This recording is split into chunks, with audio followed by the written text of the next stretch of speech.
Bonjour à tous et à toutes, j'espère que vous allez bien. On est aujourd'hui le lundi 25. Ça passe tellement vite, on est bientôt dans 5-6 jours, 5 jours. On est en mois d'octobre déjà. Bah oui. L'automne est déjà là. Bah oui, l'automne est déjà là. Je n'ai même pas remarqué que l'automne était... Enfin, l'automne est déjà là depuis longtemps. Voilà. Alors, on m'avait demandé, j'ai posé la question s'il y en a que ça intéresserait le domaine de la butte au loup, que je vous le raconte. C'est une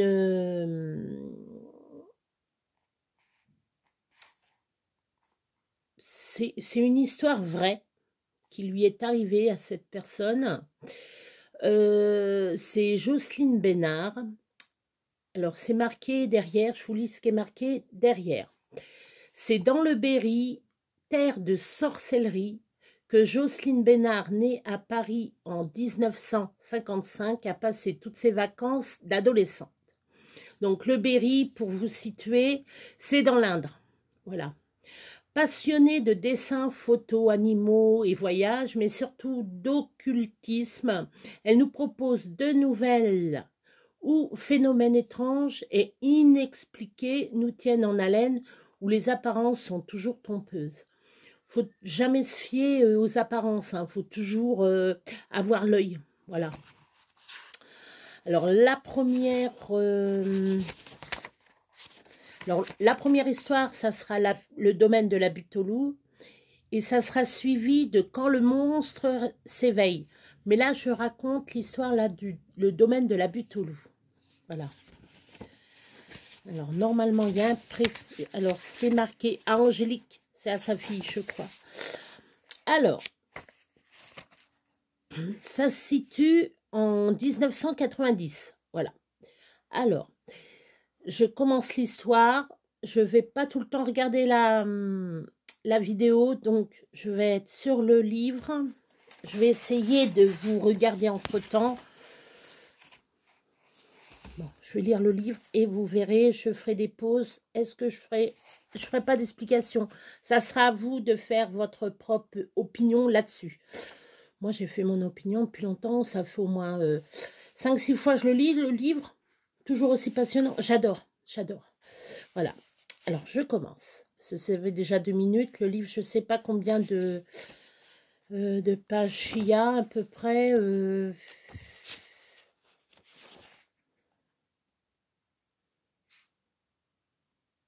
Il y a 60, pas tout à fait 60. Ouais, il y a 50 pages à lire. Voilà. Alors, c'est en 1990 que j'ai été le témoin bien involontaire d'événements qui, eux, semblent d'une autre époque, comme si l'on m'avait transporté dans 2 vies en même temps. En y mêlant leurs contrastes réciproques, nous sommes en Brenne, pays des 1000 étangs et de la sorcellerie. Alors, comment ne pas penser que dans un contexte aussi favorable, l'histoire du domaine de la butte au loup ne serait pas un de ces contes de nos grands-parents se raconter à la veillée et qui se colporta jusqu'à nous. Alors, domaine de la butte au loup, butte B-U-T-T-E, et au loup c'est A-U-L-O-U. Voilà, je vous ai pas dit. Vous allez savoir l'étymologie de le domaine de la butte au loup. Vous allez savoir d'où que ça vient. Voilà. Normalement, on doit bien. La seule différence que je ne peux nier, c'est que j'ai assisté à certains phénomènes inhabituels, et ceci malgré que nous ne soyons qu'à 10 petites années du 3e millénaire. Alors, est-ce dû à mon imagination ou bien est-il vraiment hanté ce domaine? Et par qui et pourquoi? Donc là, je vais vous lire le livre comme si ça serait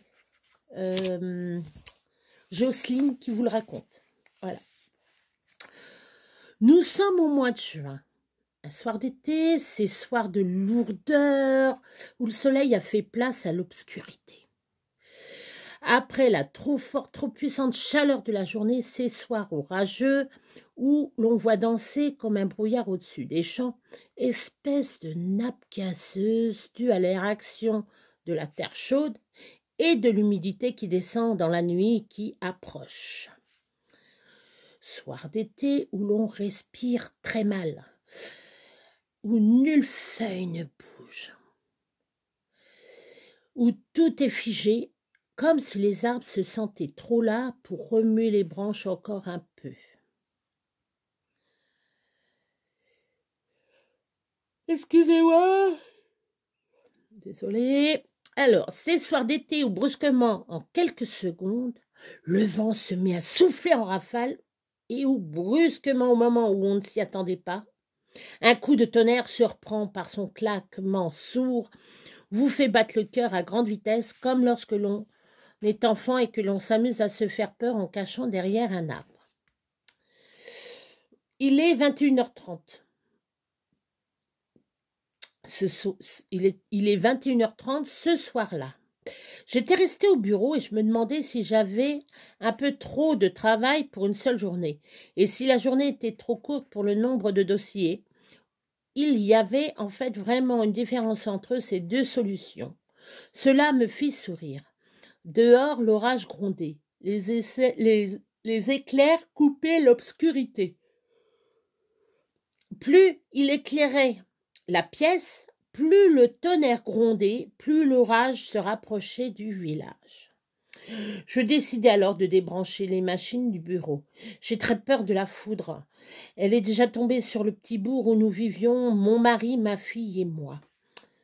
Au mois d'avril, en fin d'après-midi, nous étions assis autour de la table de la salle à manger, la porte étant ouverte lorsqu'un bruit d'enfer, au sens propre du terme, nous fit sursauter, un bruit hors du commun, un bruit venu d'ailleurs, le cœur se met à battre et à rompre les os, et puis quand c'est fini, vous êtes imprégné, empli d'électricité à l'intérieur de vous-même, dans vos veines, dans vos nerfs, dans vos muscles. J'ouvre alors la fenêtre afin de verrouiller les volets de l'intérieur et fus surprise de voir de la lumière sous la porte de grange d'en face. Mon bureau, en effet, une pièce d'habitation du rez-de-chaussée. Alors, attendez.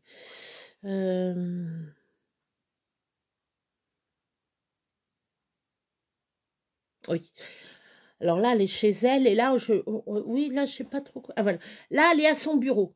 J'ouvris alors la fenêtre afin de verrouiller les volets de l'intérieur et fus surpris de voir de la lumière sous la porte de grange d'en face. Parce que pour vous dire, cette personne-là travaille pour un avocat ou notaire, enfin, je sais plus, on verra à la fin. Et elle est dans une sorte de ferme. Et donc, vous avez l'habitation et de l'autre côté, alors ça fait l'habitation comme ça, et ici, il y a le coin, il y a une grange. Voilà, il y a plein de dépendances. Voilà.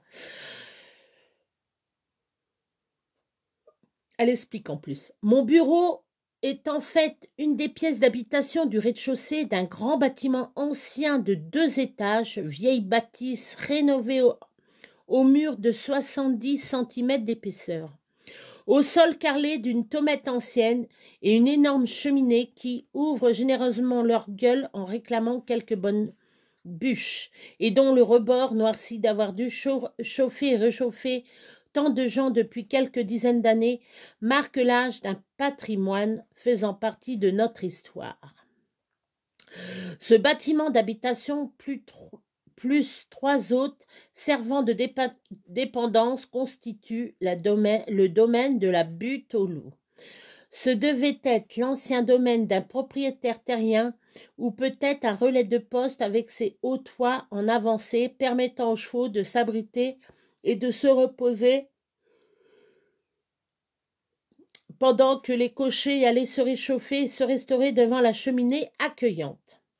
Je revois très bien les illustrations de mes livres d'histoire de ces relais de poste et de voyageurs, Le tavernier arriva en courant avec son tablier blanc au devant de ces nouveaux venus qui lui laisseront quelques pièces d'or, la longue table de bois de chêne avec les cruches en terre remplies de cidre ou de piquettes.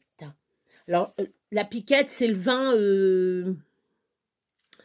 qui est pas très bon. Voilà, c'est le vin qui vous laisse un arrière-goût là de, c'est pas bon.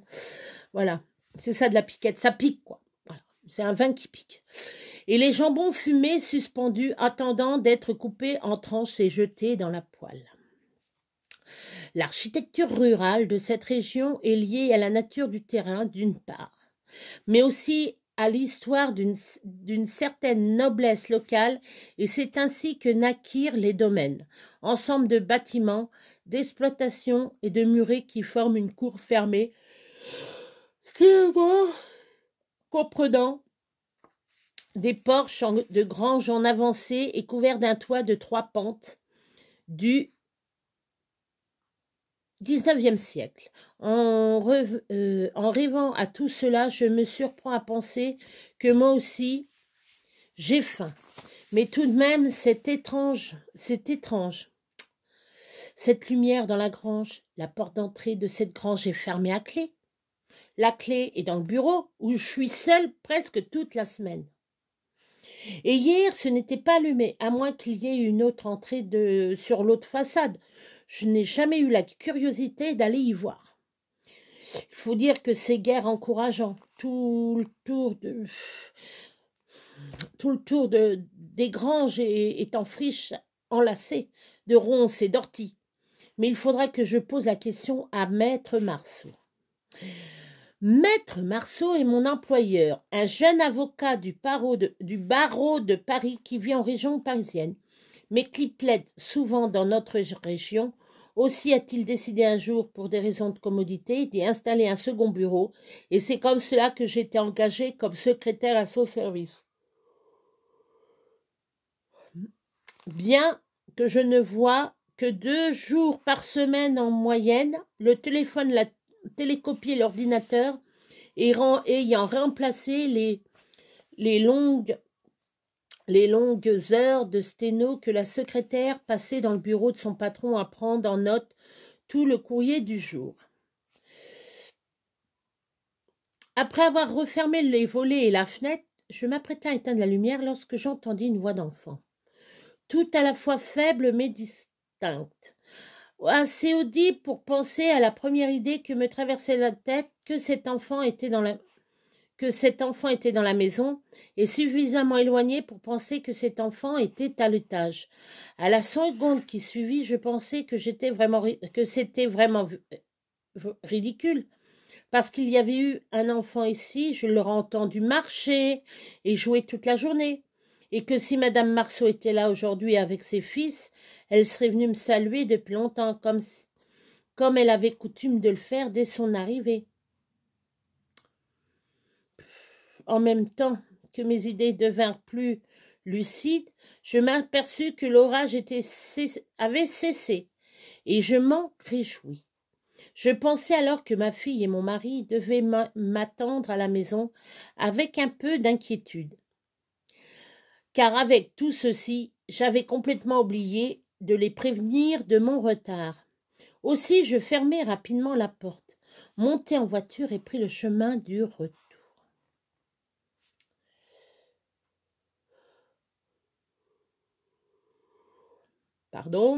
En retour, je me rendis compte que cette histoire de lumière dans la grange m'était sortie de la tête.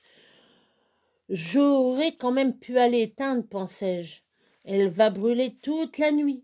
Mais en fait, en y réfléchissant bien, j'en conclus que je n'aurais pas eu le courage de braver l'obscurité et le mystère de cette lumière subite.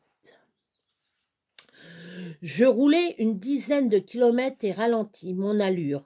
L'orage avait fait des dégâts. Des arbres étaient couchés sur la chaussée et je me félicitais de ne pas être en voiture sous le harcèlement du tonnerre et l'éblouissement des éclairs. Puis cette vision de lumière dans la grange me revint à la pensée et je trouverai à mon grand soulagement une explication logique. Si la lumière s'allume alors que la grange est fermée à clé, que les clés sont dans le bureau et que le bureau est lui-même fermé à son tour, en mon absence, c'est que soit il y a une autre porte et quelqu'un peut entrer, ce qui ne me rassure pas vraiment, soit que c'est monsieur Lavoie, un des voisins de maître Marceau qui est agriculteur, doit avoir le double de clés, puisqu'il stationne son matériel agricole dans les dépendances de maître Marceau. Cet ancien domaine est situé à l'intérieur des terres, bien en retrait de la route nationale et bordé à l'est et au nord d'un bois de friche. Les deux voisins les plus proches sont à droite, monsieur Lavoie, éloigné, éloigné d'environ 800 mètres, et monsieur Boudinot, un autre agriculteur situé sur la gauche à environ 600 mètres. Monsieur Lavoie travaille avec ses 4 fils sur le domaine familial. C'est un petit bonhomme trapu, serviable, toujours le sourire aux lèvres, fixé sur son visage rougeaud d'un homme toujours aux intempéries. Autant lui est un petit homme que ses fils sont 4 athlètes de 1,80 m. Quant à monsieur Boudinot, je ne l'ai jamais vu, ou de très loin. J'aperçois son vélo couché sur la haie chaque matin lorsque j'arrive. Ce doit être un homme très matinal. Je suis désolée, je vais bailler tout le long du... Je suis désolée. Très matinal. Je ne sais même pas s'il est marié ou il vit seul. La Brenne plate et marécageuse offre un paysage de bocage coupé de haies, planté d'arbres. Les fermes sont regroupées en hameaux ou éparpillées dans la campagne. Témoignage de l'originalité du pays. Cet endroit en est lui aussi un exemple typique.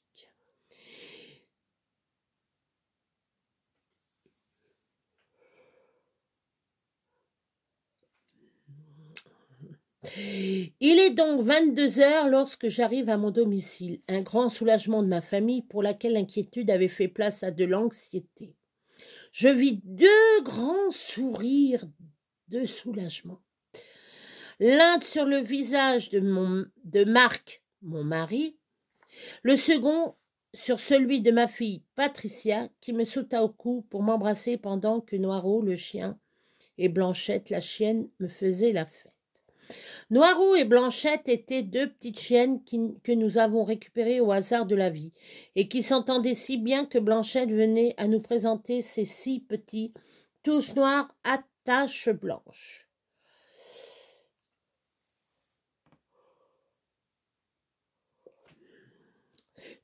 Tu aurais pu quand même nous téléphoner, nous commencions à être terriblement inquiets, me dit Marc.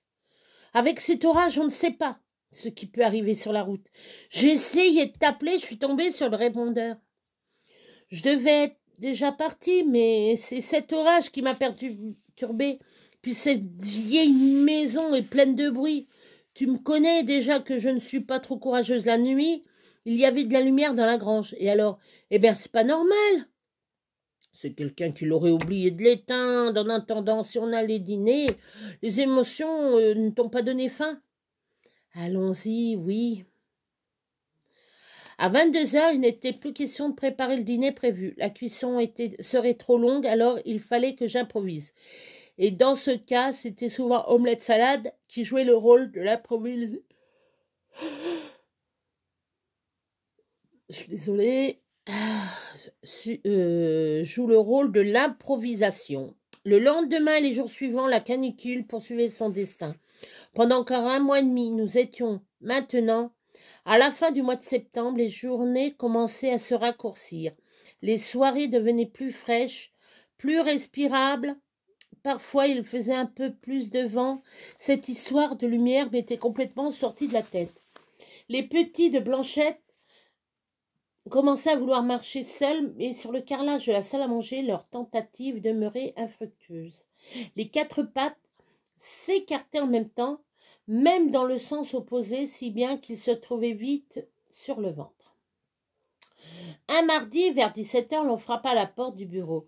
Lorsque j'allais ouvrir, Christian Bayon, un ami de maître Marceau, me présenta ses compliments en me serrant la main. Il venait faire une grosse quantité de photocopies. Je lui dis que maître Marceau avait omis de me prévenir, mais qu'il était là chez lui. Après lui avoir expliqué le maniement des commandes de l'appareil, je le laissai à son travail et repris le mien. Maître Marceau avait connu Christian Bayon par hasard. Un jour, il était parti à la cueillette des champignons avec son épouse et ses enfants.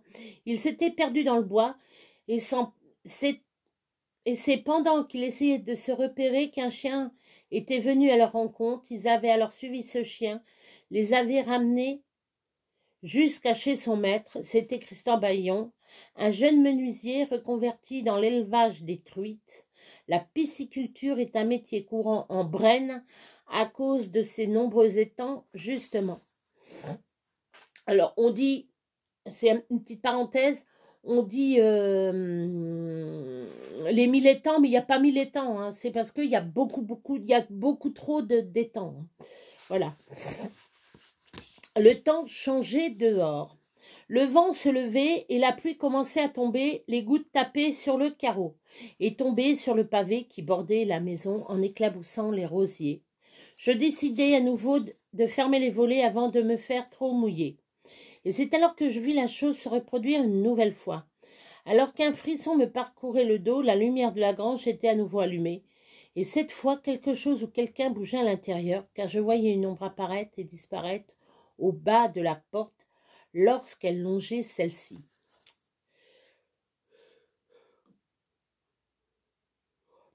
Avalant ma salive avec beaucoup de mal, essayant de reprendre mes esprits pour paraître naturel, je questionna Christian Bayon, sans cesse de fixer la lueur qui oscillait sous la porte.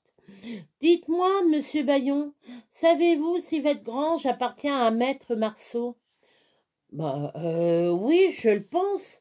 Les 4 bâtiments font partie de la même propriété. Pourquoi ? Parce que c'est bizarre, cela fait 2 fois que je vois de la lumière le soir dans cette grange. Et en plus ce soir, et je m'arrêtais car l'ombre qui allait tout à l'heure de long en large avait disparu. Et en plus ce soir, vous disiez, m'interrogea à son tour Christian Bayon.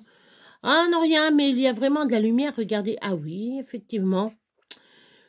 Comprenant sans doute à la pâleur de mon visage que je ne me sentais pas le courage de traverser la cour, d'ouvrir la grange pour éteindre la lumière et dû lire dans mes pensées et devança ma demande. « Voulez-vous que nous allions l'éteindre ?» Ce nous me regaillardit et je lui laissai pas le temps de changer d'avis et lui répondre oui en le remerciant. Christian Bayon avait presque terminé ses photocopies lorsque soudain, la voix d'un enfant se fit entendre à nouveau, sans rien, sans dire que nous nous regardâmes tous les deux. Et avant que je pose encore une autre question, devinant de nouveau que je commençais à avoir certaines frayeurs, M. Bayon s'exclama alors. « Tiens, il y a quelque chose qui tape là-haut, sans doute la cheminée, ça arrive souvent dans ces vieilles maisons. »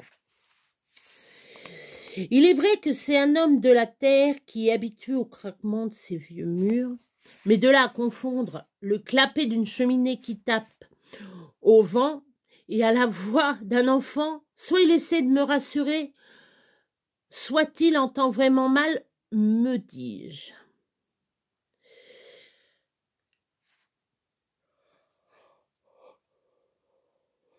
Avant ramasser mon sac et mes clés pour m'apprêter à sortir dès que mon hôte en aurait terminé avec ses tirages, le courant se coupe interminablement, définitivement.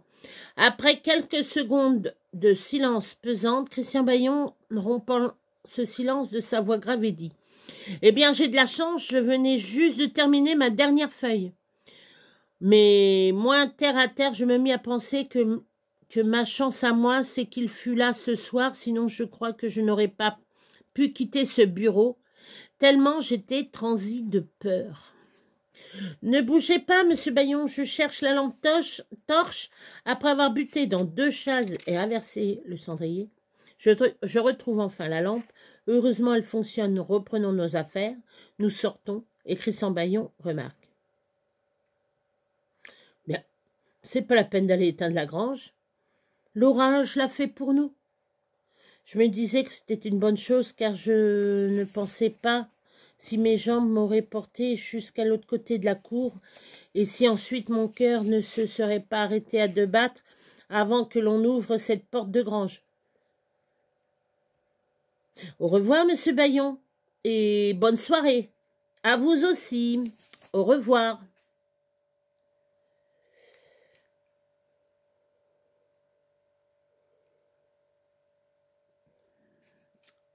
Je rentrai vite chez moi ce soir-là, en plein milieu de la route. Un cerf était immobile, sans doute effrayé par les éclairs. Il n'avait même pas peur des phares qui lavent le lait. Lorsque j'arrivai à la maison, mon mari fut surpris de ma pâleur. « Qu'as-tu? Tu es toute blanche !» Et je me mis à lui faire le récit de ma mésaventure pendant que nous dînions. « D'accord, il est certain que c'est assez retiré là où tu travailles, m'explique-t-il. Mais ton imagination est aussi très fertile. D'ailleurs, tu devrais arrêter de lire toutes ces revues sur le paranormal, le surnaturel et les sciences occultes. Après, tu t'imagines des choses surnaturelles, aussi, elles oscillent plutôt... Après, tu t'imagines des choses surnaturelles. Elles aussi. Lis plutôt un bon roman ou une bonne bande dessinée, cela te détendra. Patricia nous raconta toutes ces histoires de classe quotidienne. Elle va avoir bientôt 12 ans. Elle travaille bien ou mal à l'école, suivant que cela lui plaît ou non, mais surtout, elle a beaucoup d'humour. Aussi commença-t-elle à me charrier comme son père sur mes histoires de fantômes. Cependant, tout en mettant des réserves, car après tout, elle n'est sûre ni de l'existence de ces phénomènes, ni de leur invention. J'allais me coucher non sans repenser à cette ombre et cette lumière, quand tout à coup le tonnerre gronda. Une force irrésistible m'entraîna vers la fenêtre. Je poussai les volets. La haute porte à 2 battants de la grange était ouverte en grand. Des quantités d'ombres dansaient devant la lumière. C'était comme des foulards de soie agités dans le vent. Je ne pouvais m'empêcher d'approcher. Alors, attendez. Je vais relire. Cependant, tout en mettant des réserves, car après tout, elle n'était sûre ni de l'existence de ces phénomènes, ni de leur invention. Point. J'allais me coucher, non sans repenser à ces ombres et à ces lumières, quand tout d'un coup le tonnerre gronda. Une force irrésistible m'entraîna vers la fenêtre. Je poussai les volets. La haute porte à 2 battants de la grange était ouverte en grand. Des quantités d'ombres dansaient devant la lumière. C'était comme des foulards de soie agités dans le vent. Je ne pouvais m'empêcher d'approcher de plus en plus près. Je pouvais voir ce qu'il y avait dans cette grange. Quand un des foulards se posa sur moi, sur mes épaules, d'abord me caressa le visage, il était froid, il me glaçait le sang, ensuite son contact sur ma peau me donna des frissons. Il s'entoura tout doucement autour de ma gorge et commença à me serrer de plus en plus. Je commençais à suffoquer, j'essayais d'appeler. J'ouvris la bouche et je criai de toutes mes forces, mais aucun son ne sortit. J'essayai encore une fois, prise par la peur, la panique, pourquoi aucun son ne sortait de ma bouche. Au secours! Je me débattais, quand tout à coup j'adressai un grand coup à mon voisin qui grogna, ce qui me fit sortir de mon monde. Je m'aperçus alors que je venais de faire un cauchemar et que c'était sur mon mari que j'avais décoché un revers de main. J'avais la gorge serrée, ma bouche réclamait de l'eau fraîche, que je lui accordais avec plaisir, et j'ajoutais en l'honneur de ma tête un demi-cachet d'aspirine qui lui ferait le plus grand bien. J'étais heureuse d'être chez moi. Je vais boire un petit verre d'eau. Le lendemain, Maître Marceau devait passer les 2 jours hebdomadaires. J'en profite pour lui poser quelques questions sur l'origine de son domaine. Comme à son habitude, Maître Marceau apparut vers 10h30. Il gara sa voiture dans la cour, où il où il en descendit des tonnes de dossiers qui feront ma provision de travail pour la semaine. Après avoir passé en inventaire toutes les affaires qu'il devait plaider et les rendez-vous qui étaient prévus, il s'en alla au palais de justice et me laissa de nouveau seul la journée.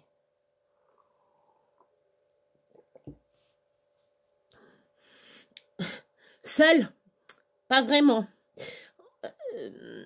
car malgré l'isolement de l'endroit, il y avait toujours un représentant en papier machine qui vient proposer ses services, ou un livreur égaré qui s'arrête pour demander son chemin. Ainsi, en moyenne, 3 fois par semaine, l'on me rend une petite visite. J'ai remarqué d'ailleurs que c'est indubitablement la même question que l'on me pose. C'est très isolé. N'avez-vous pas peur d'être seul? Trop de fois répété, bien sûr que cela ne me rassure pas. Aujourd'hui, il devait plaider non coupable, en somme une sombre histoire de vol à l'arraché, une petite vieille qui s'était fait voler son sac à main et avait cru reconnaître en le client de maître Marceau son agresseur. Lui niait depuis le début, cependant il n'avait aucun alibi quant à son emploi du temps du moment. Maître Marceau était persuadé qu'il disait la vérité et lui avait promis de le sortir de là.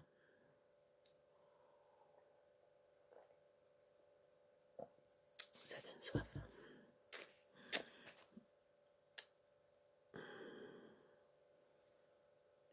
Je perds mes cheveux, je perds tout.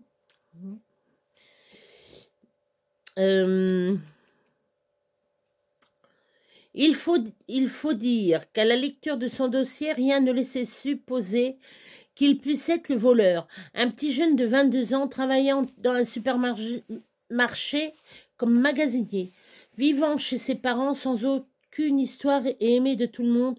On le voit mal en train de guetter les femmes âgées le soir, mais enfin maître Marceau revint peu de temps avant 18 heures. En attendant le bruit du moteur, je me dis que ce soir au moins, je ne sortirai pas seule dans le noir, car depuis que ces phénomènes étranges se sont passés dans la grange, je dois avouer que chaque soir, lorsque je dois sortir du bureau pour monter en voiture, les 4 secondes que je m'accorde pour verrouiller la porte d'entrée me paraissaient interminables. J'ai usé de 1000 ruses afin de raccourcir au minimum la durée de temps entre le moment où le soir j'ouvre la porte pour sortir et le moment où je mets le contact de la voiture. Au début, je garais ma voiture en plein milieu de la cour, telle que j'arrivais, de la cour, telle que j'arrivais, puis je traversais la cour à pied, et le soir, je faisais le même chemin et les mêmes gestes à l'inverse. Mais depuis que ces choses bizarres sont arrivées, la chair de poule me couvre tout le corps dès que la nuit arrive et que je dois sortir. Aussi ai-je commencé par me garer devant la porte de la porte, le plus près qu'il était possible de faire avant. Mais était plus possible de le faire. Mais dès que j'éteignais la lumière de dehors, il me fallait encore 10 secondes pour fermer la porte à clé et faire le tour de la voiture. Ensuite, j'ai garé la voiture dans le sens du départ. Ainsi, j'ai gagné 2 précieuses secondes. Il me fallait que 8 secondes pour fermer et monter en voiture, ma portière se trouvant du bon côté. Mais 8 secondes, c'est encore interminable. Aussi, aujourd'hui, je garde ma voiture au ras de la marche de l'entrée, la portière conducteur juste dans le prolongement du hall d'entrée. J'allume le hall, j'allume dehors et j'attends un peu. Je ne risque rien car j'ai pris avant la précaution de fermer à double tour à l'intérieur et c'est là que je démarre le compte à rebours. J'ouvre alors la porte, je sors la tête rapidement pour scruter l'obscurité au loin. En deçà du cercle lumineux créé par la lampe extérieure, d'abord une demi-seconde, je regrade en face, une demi-seconde à droite, une demi-seconde pour ouvrir ma portière, les 3 autres étant verrouillées de l'intérieur, au cas où, ou quoi, je ne sais rien, ou plutôt si je m'imagine, mais j'essaie de ne pas y penser ou de m'en dissuader. Et enfin, une seconde pour me jeter sur la banquette tout en fermant la porte de la main gauche.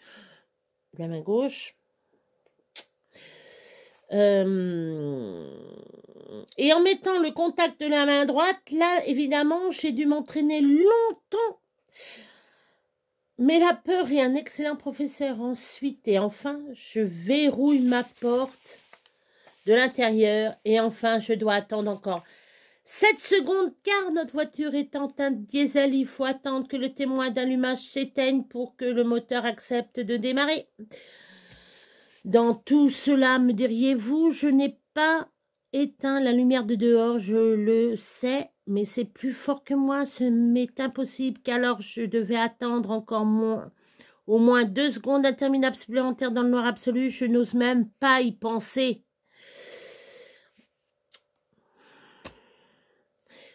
Maître Marceau entra et l'on se mit à éplucher les dossiers comme chaque semaine. Les réponses aux clients, les plaidoiries à taper, les recherches de papier à effectuer, les autorisations, l'administratif à demander, les convocations à adresser, etc. Lorsque tout fut terminé, je me décidai à questionner Maître Marceau sur ces étranges choses dont j'étais le témoin bien involontaire. Dites-moi, s'il vous plaît, Maître Marceau, la grange en face, m'est-elle à vous? Oui, pourquoi, Martine? Je réponds à la question par une autre question. Alors, il y a une autre entrée par derrière? Non, mais pourquoi me répond-il intrigué? Parce que l'autre soir, il y avait de la lumière sous la porte. Ah, ce n'est pas normal, c'est un oubli. Cette information me combla pas tout le manque. Cette affirmation ne combla pas tout le manque de réponse matérialiste à mon problème. C'est un oubli, certes, mais alors de qui? Puisque je suis seule toute la semaine. Et puis je ne lui ai encore pas parlé des ombres qui bougeaient sous la porte. Mais peut-être vaut-il mieux que de ne pas en parler aujourd'hui. Il va finir par se moquer de moi, aussi j'essaye de me faire de l'autosuggestion. Et je me mis à croire plus ou moins, plutôt moins que plus d'ailleurs, que c'était M. Lavoie qui avait laissé la lumière allumée. Je ne lui avais pas encore parlé de cette foi d'enfant que j'entendais parfois aussi à tâtons, je relance la conversation. Vous n'entendez pas quelque chose taper sur tout le soir, Maître Marceau? Oh si, ça arrive souvent. Ouf, pensais-je. Enfin, quelqu'un qui entend quelque chose. Et qui fait ce bruit, Maître Marceau? Je n'en sais rien du tout, Martine. Il y a beaucoup de bruit dans ces vieilles maisons, n'est-ce pas? Et là, il fait comme un volet qui grince au vent. Et oui, exactement, cela, me coupa-t-il en riant. Sauf qu'il n'y a aucun volet qui grince au vent, puisqu'il n'y a aucun volet à l'étage. Lui aussi entend un grincement comme Christian Bayon. Moi, je n'entends pas un grincement, mais une voix d'enfant. C'est quand même différent. Et la nuit, à tout âge, cela ne vous empêche pas de dormir? Ah non, me rétroqua-t-il en s'esclaffant. Une de ces nuits, j'entends toc, toc, toc, ce serait le boulet, et la chaîne du fantôme éclata-t-il de rire en mimant la scène. Je me mis à éclater de rire aussi. En fait, je me faisais peur toute seule. Si lui n'a pas peur, alors qu'il est seul la nuit. Je me sentais réconfortée, et par le fait, soit je ne fis plus attention, soit il ne se passa plus rien qui ne me fit penser à des phénomènes surnaturels. Comme disait mon mari pour se moquer de moi pendant environ 1 mois, cependant j'avais toujours mon petit frisson du soir, celui qui dirait 4 secondes lorsque je devais fermer la porte.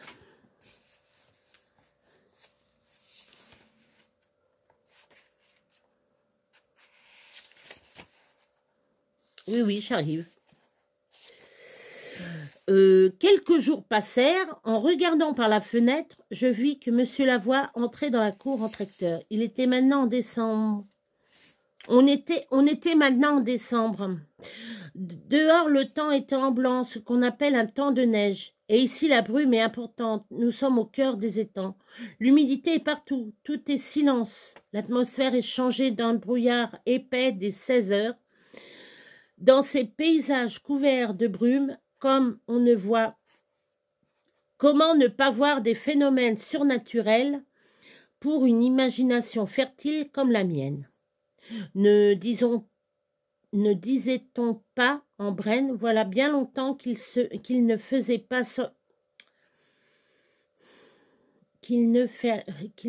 pas sortir la nuit et l'on s'enfermait chez soi, car des phénomènes surnaturels, justement, mais qui portaient à cette époque un autre nom, celui de sorcière ou loup-garou, s'avançaient à pas discrets dans le noir pour entrer en possession de la nuit et couvrir la campagne des 1000 histoires. La charrue du tracteur était toute crottée en décembre, c'est le temps des labours, et les terres sont devenues si grasses par temps de pluie. Monsieur Lavoie gare son tracteur sous l'ancien hangar à foin. Il s'approche à pied de la maison. Je viens à sa rencontre et lui ouvre la porte. « Bonjour, monsieur Lavoie, c'est l'hiver, n'est-ce pas ?»« Eh oui, et les journées sont bien courtes, n'est-ce pas ?»« Ah oui, et les journées sont... » Entrez donc dans le bureau. Il y fait plus chaud. J'attends qu'il me donne le but de sa visite et qu'il fait immédiatement. Maître Marceau m'a demandé du bois de chauffage. Voulez-vous lui dire que je viendrai lui porter samedi matin? Bien sûr, mais Maître Marceau ne sera pas là samedi. Son épouse et ses enfants ne viennent pas ce week-end. Il repartira donc vendredi soir. Tout d'un coup, le bruit se fit entendre de nouveau. Cela commençait donc. Les frissons me parcoururent le dos, et j'eus l'impression qu'il me descendit jusqu'au bout des pieds. Cette voix d'enfant, ces bruits insolites, et avec en plus cette brume en dehors, comme dans les meilleurs films d'épouvante ou les meilleurs policiers anglais. Il ne manquait plus que le ululement d'une chouette pour que je m'évanouisse. En Brenne, lorsque la nuit descend, une épaisse brume recouvre à hauteur d'arbre tout le paysage. On ne voit rien à 2 pas. Ceci est dû au marais. À la condensation faite par tant d'eau, le pays des 1000 étangs est comme une mer à l'intérieur des terres.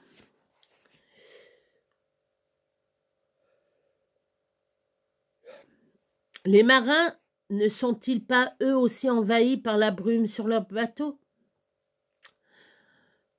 Monsieur Lavoie me fit sortir de ma léthargie en me demandant: « Il y a un enfant à côté ?»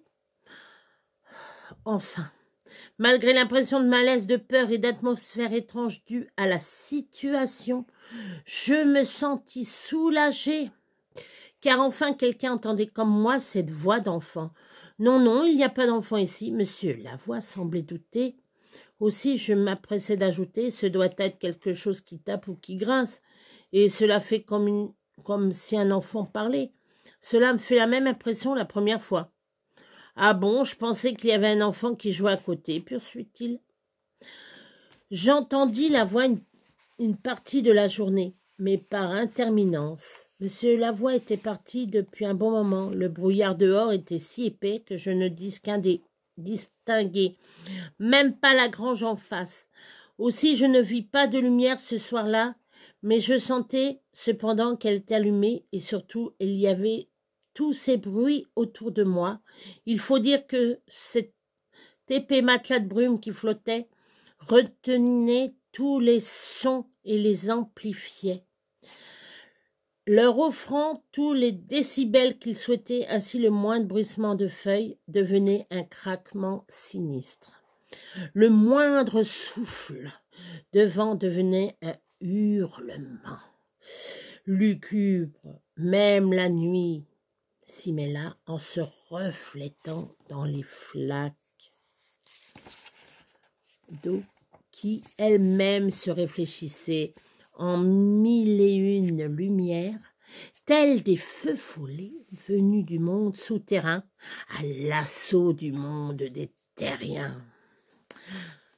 Ce soir-là, je crois que j'ai réussi à gagner 1 seconde entre l'instant de fermer la porte et à l'instant de monter, ou plutôt de me jeter dans la voiture. Cela ne pouvait plus durer. Je ne pouvais plus vivre dans cette angoisse constante, l'estomac serré par la peur, la gorge nouée par l'émotion, je me ruinais la santé. Mes mains tremblaient sans arrêt par manque de sommeil, je n'arrivais plus à manger, le mal de tête ne me quittait plus. Je sursautais au moindre son, je ne pouvais plus continuer ainsi. Était-elle hantée cette maison ou était-ce le fruit de mon imagination?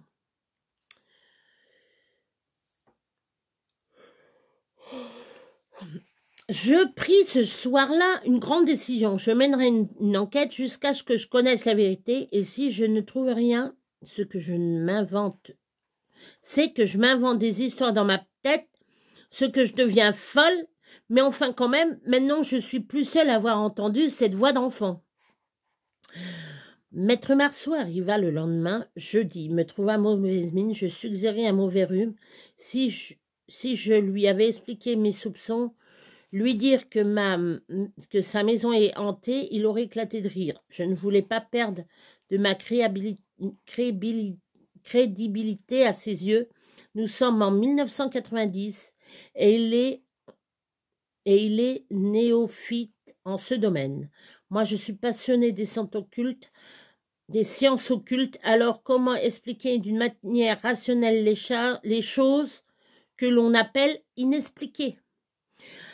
À quelqu'un de matérialiste, c'était perdu d'avance. Et ce qui me convainquit à ne pas donner ma démission pour cause de frousse. C'est que je sais que les fantômes, c'est inoffensif. Ils ne s'attaquent pas aux vivants physiquement, seulement moralement en lui mettant la peur au ventre, mais ils ne font pas exprès après tout. Et pour mettre la peur au ventre avec moi, il y avait bon public. En même temps, je m'aperçus que je parlais toute seule de plus en plus souvent. Lorsque Maître Marceau entra le soir du tribunal, j'entendis, et le travail terminé, je lui posai quelques questions. Maître Marceau, connaissez-vous les origines de cette maison? L'origine, que voulez-vous dire? Eh bien, quand fut-elle construite? Par qui? Qui l'a habitée? En vérité, eh bien, quand elle fut construite par qui l'a habitée? En vérité, je ne sais pas grand-chose, seulement qu'elle doit dater de la fin du XVIIIe siècle, début XIXe. Environ, je ne sais pas grand-chose de plus, sinon que les précédents propriétaires ne sont restés que très peu de temps, 5 ans je crois. Elle, la femme, faisait de la dépression nerveuse, ils ont dû déménager, mais elle ne se plaisait pas du tout ici je crois. Mais pourquoi toutes ces questions? J'avais réfléchi à un gros mensonge que je devais répondre, me doutant de la question. Eh bien, parce que je suis originaire de la Brenne, je fais des recherches sur les histoires de villages, des maisons, l'origine des lieux, etc. M'autorisiez-vous à chercher l'origine de votre maison? Très bonne question.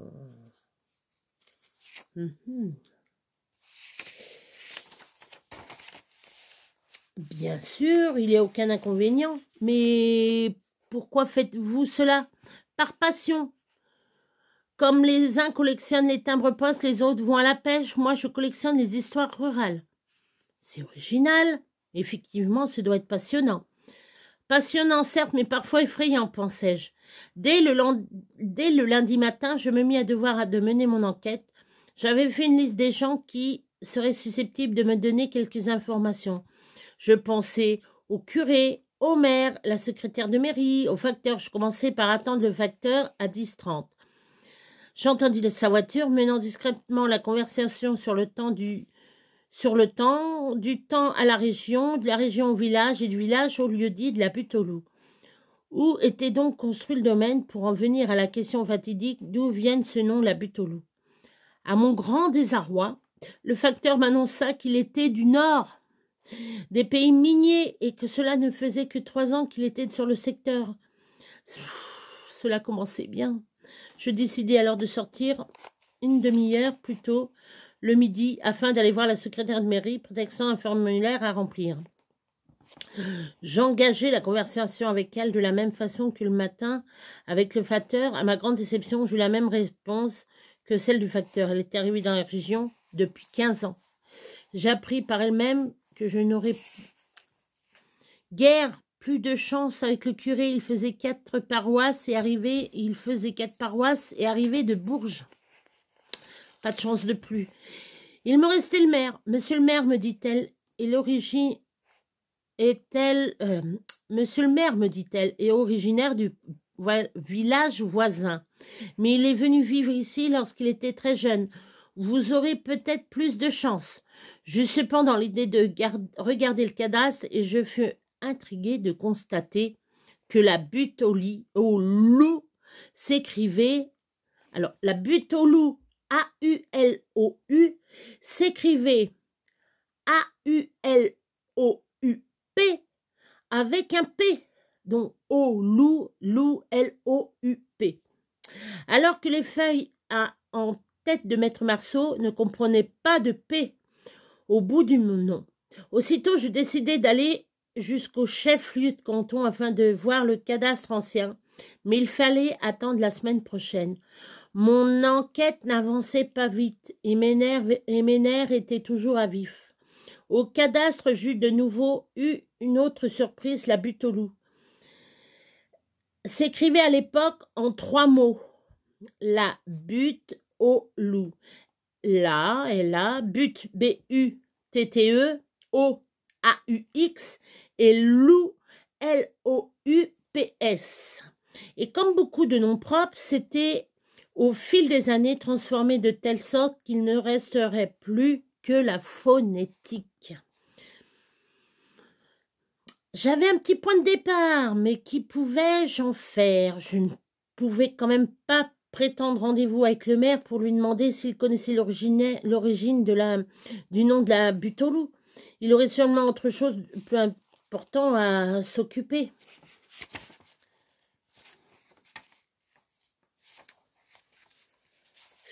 Je vais arrêter là.